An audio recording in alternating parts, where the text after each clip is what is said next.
There are lots of other species. This is a graph of, since 1950, all kinds of kind of asymptotic graphs, exponential growth of all sorts of resource use, and I've got more to say, so I won't dwell on that.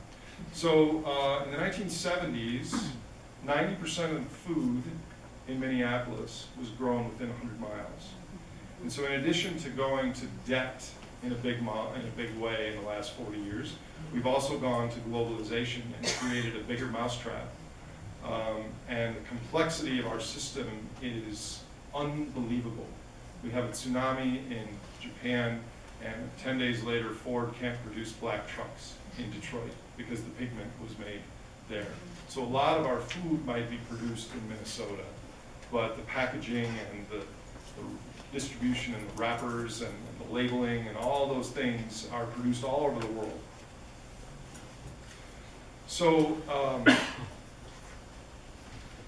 there's 7 billion humans alive now, and if you weigh them all, dry weight, and if you weigh all of our livestock, our pigs, our cows, our chickens, etc., and you contrast that to wild animals, we outweigh wild animals 50 to 1, humans, and our food supply, which I found that out like 4 or 5 months ago, and I felt like I was punched. I mean, I figured it was bad, but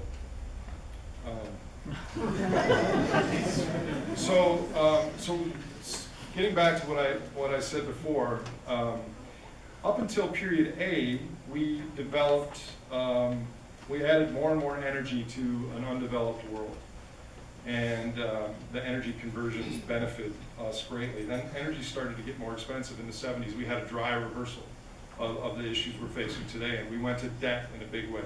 So period B was debt and globalization. Debt and globalization were the way that the hungry hippo could have more energy.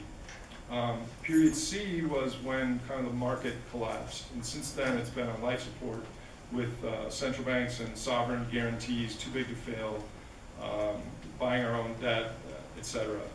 Period D now is where the government is changing the definitions of what GDP is to make things look a little better. And so I call that Orwellian productivity. Basically, right now, we're feeling the same reaction that we did when we found out about Santa. Well, better I said there were some kids here. So growth is already over for most people. If you look at the last 11 years, only the top 5% of Americans are making more money than they did 10 years ago. All the other demographics are making less, and the lowest 20% are making 10% less, and that's with higher costs on a lot of things. And this is, at the same time, we have below inflation interest rates, direct liquidity to institutions, too big to fail guarantees, government deficit spending, all kinds of central bank balance sheet tricks. All these things are temporary. But I think if any one of them was removed, we would be back to 2008 situation. So our economic pie, the energy that goes into it is the red. It's the main ingredient. If we print money or have more expensive energy, we can keep the pie the same size, but we're kind of, the ingredients got more expensive, and that means less benefits to people. So if you think about GDP as the green line, there's also negatives that Herman Daly says we've reached uneconomic growth a long time ago. If you count prisons and natural disaster expenses and all kinds of negative things, we've already passed the end of growth, and genuine progress indicators suggest that well-being from that measure peaked in 1973. So what does the future mean? I don't know. I'm pretty sure that business as usual is in its dying throes. I think there's lots of possibilities on what can happen. The most likely is that the government's going to continue to get bigger and control more things. I know a lot of people here are renewable energy advocates. I am as well. but under a unique context, which I'm going to talk about under the solutions part. I think the fact that solar has gotten so much cheaper is distracting people a little bit, because any combination of renewables and more expensive fossil fuels has to be cheap enough in order to meet the claims on the future that we've already created. So I don't believe that any combination of the energy mix we have right now is cheap enough to continue this. Maybe that's a good thing. So this is the absolute growth, not the total, but the absolute growth since 1990 of renewables. The blue is wind, the yellow is solar.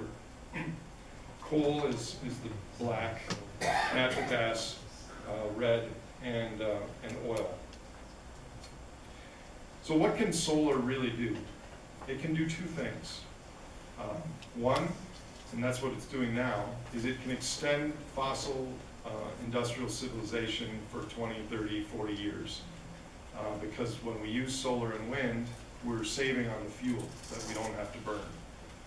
It can also be the foundation for a completely different society that's renewable based, but if it's 24/7 electricity, which semiconductor plants, microprocessors need that, there needs to be fossil backup, or hydro, or pump storage, or something like that.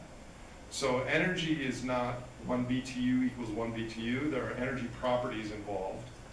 And solar is wonderful, but it's not just a plug and play, let's get rid of coal and natural gas and go to solar, and everything continues on the same way.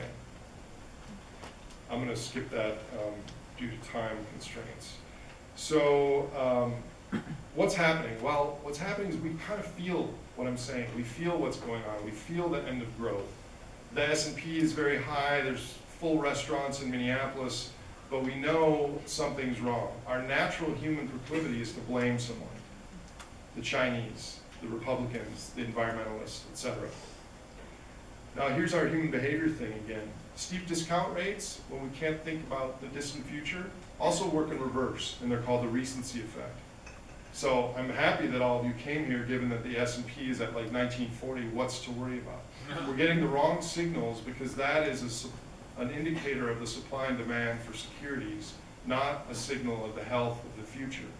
So in the red period, in 2007, 2008, everyone was, well, what's going on? How is the debt of energy? And oh my God, what do I do? And now it's like kind of like a sitcom to watch and learn a little bit about. Unless you're really worried about climate, then it's a different story. But in other words, we wait to see the crisis before we do something, and that's a problem.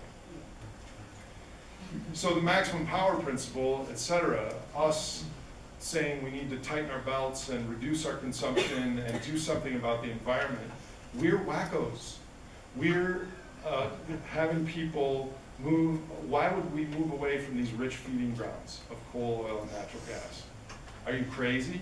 So that's why social status matters on these things, because there's a ceiling on how far we can publicly, that's one of the reasons I like doing these talks, because you're kind of my tribe. I feel like I can say what I feel and I won't be ridiculed. So when you see things like this just hit me this week too. When you see news headlines like this, natural gas claimed as a bridge to clean energy future. This was today. Australia could slash its carbon emissions to 0 by 2050. Neonicotinoids blamed for colony collapse disorder. These are scientific facts or statements that you would say, oh yeah, those will lead to action. What they do is they actually just cause our social status seeking thing to create groups. We email these to people that we know might be interested, and it's just kind of an assortative grouping thing, when it should be, holy shit, look at this science is telling us about these problems, but it's different. Sorry about the swear word. So I'm almost done with the synthesis part. I know I'm kind of going overly long, but I do have some good stuff yet ahead. So a very good friend of mine last week called me a green troll. Because I care about 100 years from now or 200 years from now. And it struck me that as the economy rolls over, that along with socialism and atheism, environmentalism might be a bad word in this country. And it's kind of scary because